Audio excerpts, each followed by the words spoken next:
আপনার সাপ্লায়ার কি জেনুইন নাকি ফেক নাকি নতুন এটা বোঝার অনেকগুলো ওয়ে আছে। আজকে আমরা প্রাইসিং ফ্যাক্টরটা নিয়ে কথা বলবো।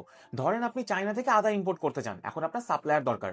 আপনি অনলাইন রিসার্চ করে 5টা সাপ্লায়ার বের করলেন এবং তাদের সাথে কথা বলার সময় প্রোডাক্টের দাম জানতে চাইলেন।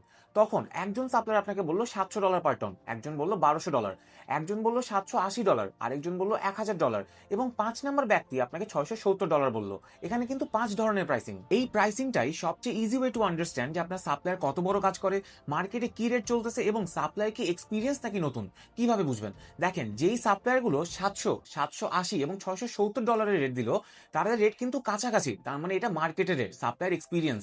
আর যারা 1000 অথবা $1200 রেট দিল, তারা আইদার নতুন অথবা মিডল ম্যানের কাজ করতেছে। নতুন কেন বললাম? কারণ যেই সাপ্লায়ার মাসে 1000 টনের কাজ করে তার খরচ কম, তার মানে সে আপনাকে কম দামে দিতে পারবে।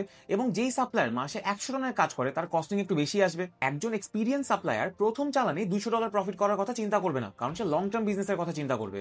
আর একজন ইনএক্সপিরিয়েন্স সাপ্লায়ার প্রথম চালানে ছক্কা মারার চেষ্টা করবে, তার মাথায় লং টার্ম বিজনেসের আইডিয়াটাই নাই।